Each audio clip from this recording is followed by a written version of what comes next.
"This is the last gift I will ever give you," my husband coldly declares, sliding the divorce papers across the table to me. He confesses his plan to marry someone else, reducing me to nothing more than a financial asset he used over the years. The man I've shared so many moments with has revealed himself to be utterly despicable. This marks the beginning of my tale of vengeance.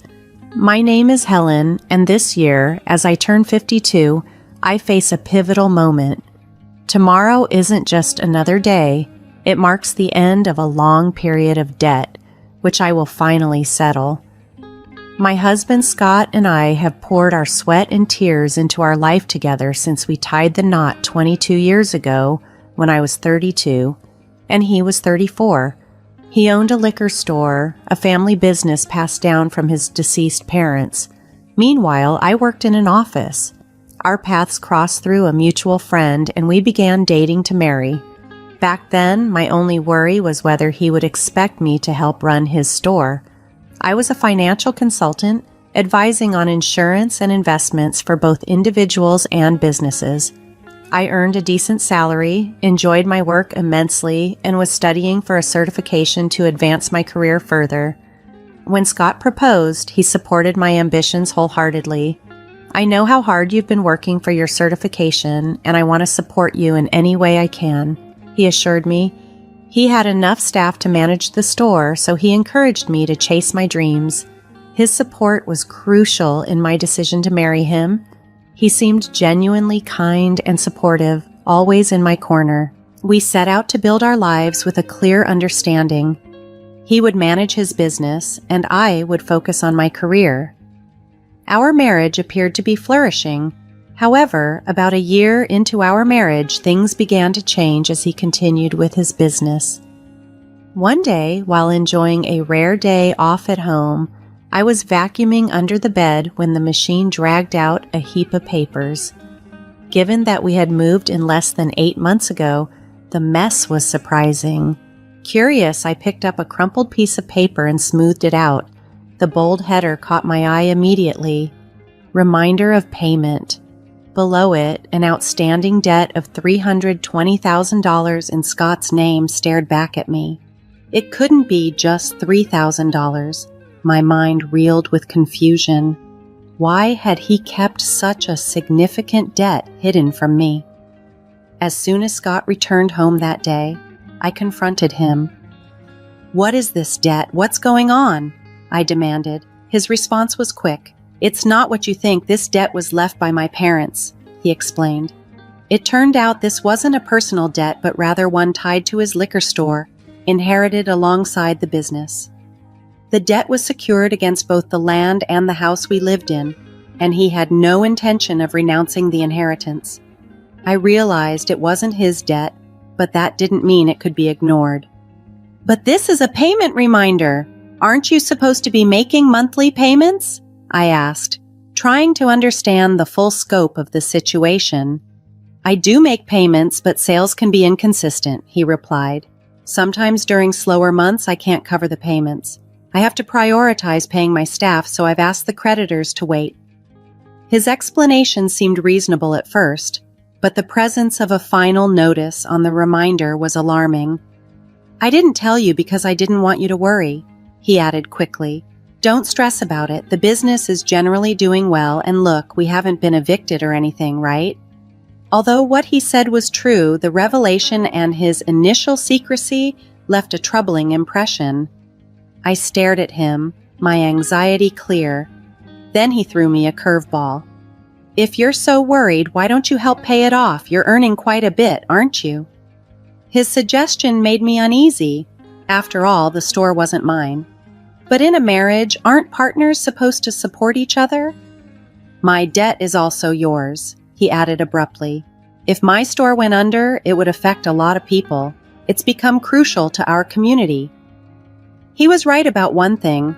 His store was a vital part of the local area, nestled in the suburbs where other shops and supermarkets were scarce. He also sold fresh goods like meat and fish, and even offered a home delivery service. I had visited the store several times and seen how bustling it was, with customers often expressing their gratitude for its presence in the neighborhood. "Please, I need you to help me with the debt," he pleaded, his eyes earnest. "I'll keep focusing on the business, but I need your help." His dedication to his work was undeniable, and the thought of his store closing was painful for him and the community that relied on it. Being married means supporting each other through thick and thin. If he was struggling, it seemed only right for me to step in. "Okay, I'll help. I'll put as much as I can towards the debt every month from my salary. You focus on running the store," I agreed, knowing that while I could assist financially, the operational side was his responsibility. I was glad he trusted me above all else, but this marked the beginning of a change in him. 4 years passed since I started contributing to the debt, and his late nights became more frequent. "What kept you out so late?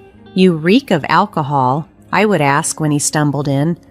"Just had a few drinks with customers," he'd reply casually. My worry deepened one day when I asked, "Did you make this month's payment?" For some reason, his response didn't come as easily as it should have. His tone was condescending. "I did last week. You know the store relies on you. You'd better keep up with the payments," he said dismissively whenever he came home drunk. Initially, I dismissed his demands as the ramblings of a drunkard, but his repeated assertions began to irritate me deeply. It seemed he thought it entirely normal that I should shoulder his financial burdens. "By the way, Benjamin just had his 3rd kid," he mentioned offhandedly one day. Benjamin was his old high school friend, also a business owner like Scott, whose wife worked with him in their store. This comment made me reflect on our situation. "I've been meaning to talk to you," I said, finally voicing my long-held desire. "Don't you think it's time for us to start a family?" His reaction was cold and dismissive. "A baby? My business is just beginning to pick up, and we're still in debt. How can we think of such a responsibility now?" That was his firm stance. "But Benjamin has 3 children now," I countered, trying to hold back my frustration. "Surely we can manage one." "His situation is different. His parents are still well, and his wife is actively involved in the business," he retorted, making it clear that our circumstances were not the same.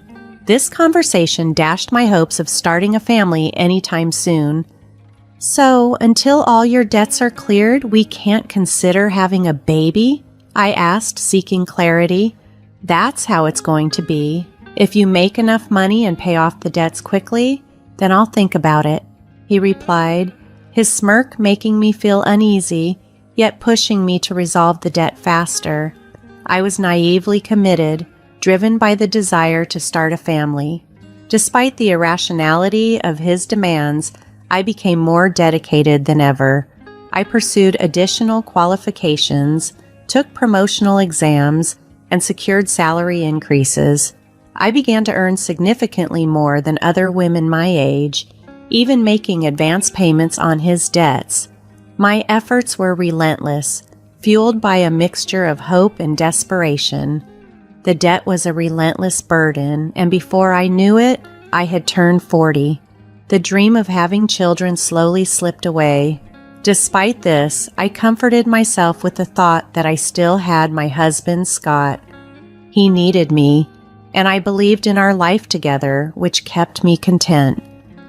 As time passed, Scott began to return home increasingly later.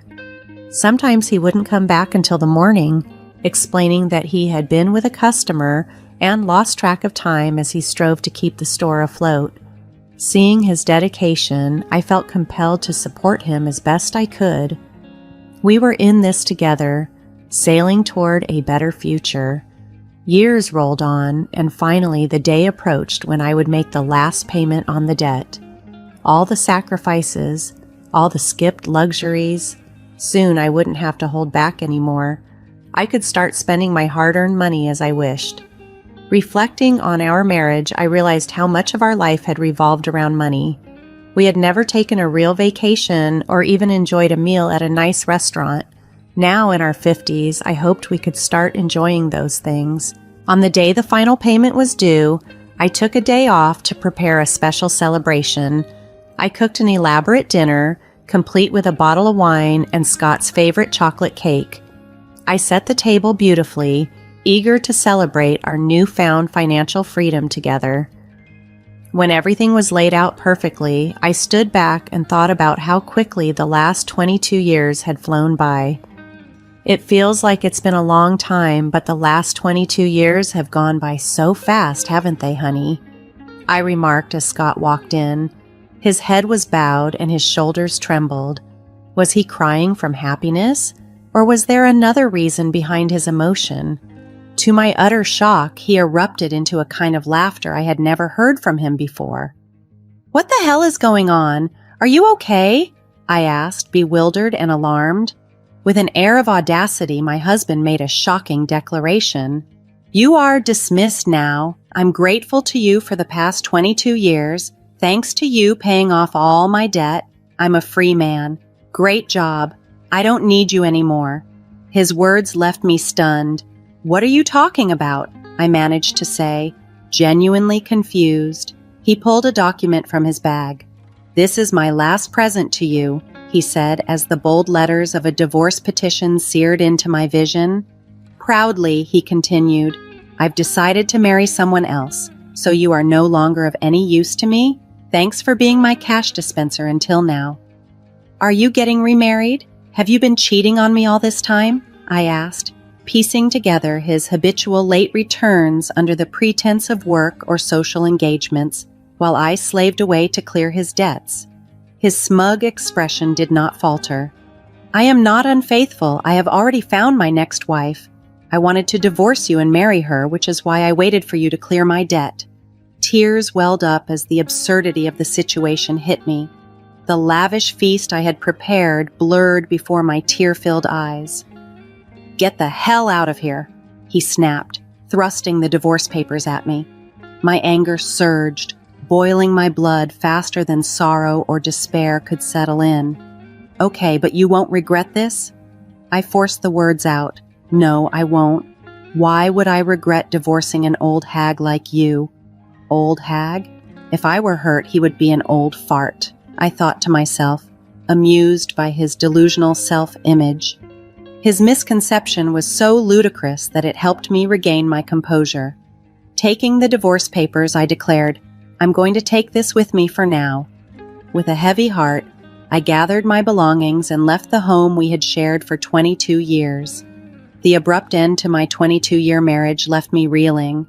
Alone at last, tears of emptiness and frustration streamed down my face. I needed closure and justice.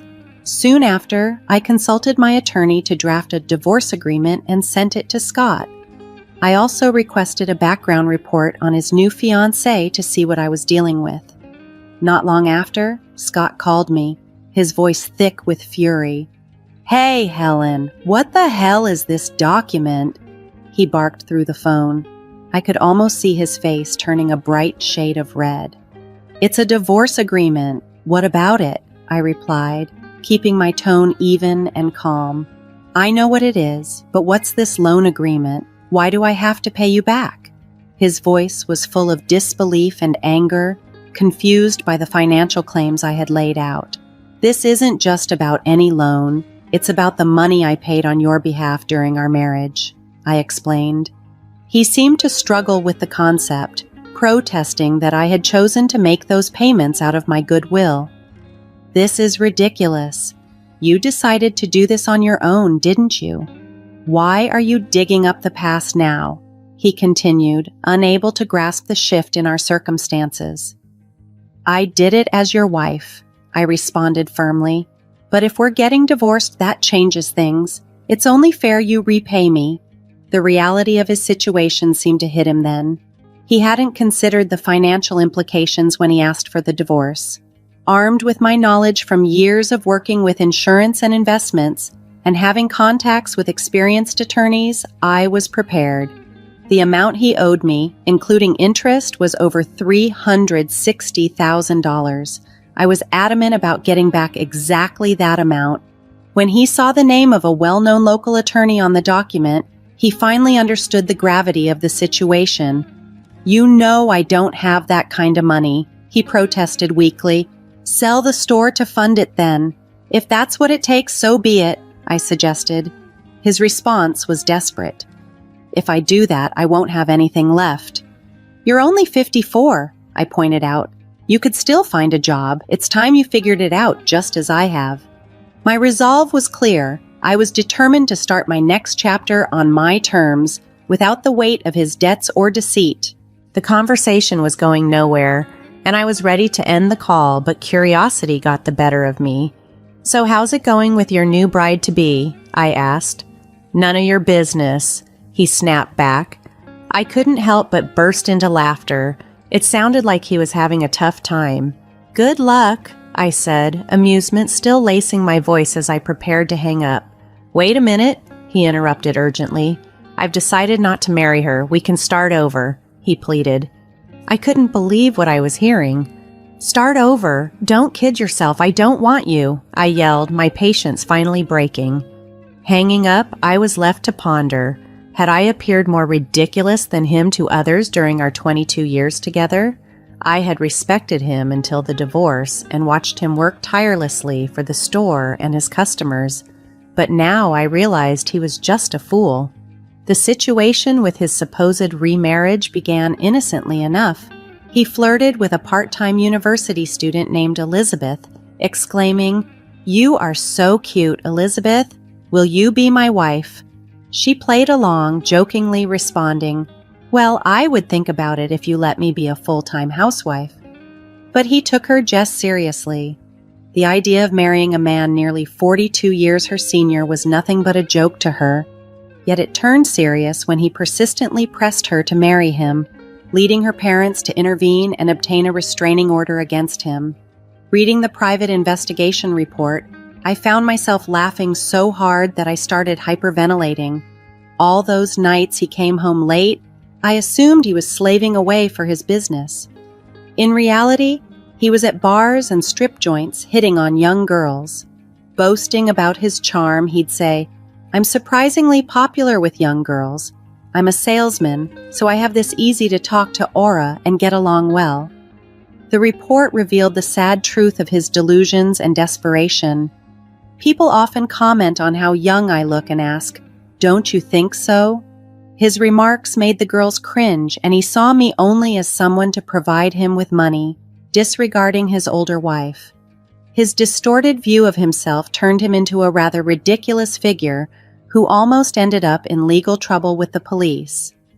It might have even been less complicated if he had been unfaithful, but he wasn't appealing enough to find a mistress. The whole debacle started when his friend Benjamin celebrated becoming a grandfather.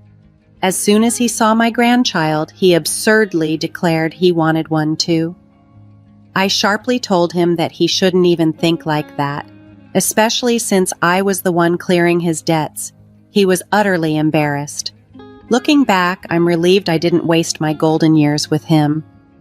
After we divorced, despite some confusion over who owned what, he didn't fight the settlement because my lawyer was well known for being tough. It made me wonder how someone so lacking in resolve could have managed a business at all. In the end, he had to sell his shop to pay me off. Just before the sale, all his employees left him, and his customers were upset that he was selling a family business just to settle his divorce. This sent ripples of shock through our community, and people thought he got what he deserved. The whole situation turned into a local spectacle, almost comedic in how pitiful he appeared. Even if he hadn't sold the shop, the negative publicity would have likely run him out of business. Selling before hitting rock bottom was probably the only smart decision he made. However, the sale didn't cover everything, so he still works part-time to pay me back. Occasionally, he sends me messages, admitting he was at fault and pleading for a reunion. Even after I block him, he tries to reach me from new numbers.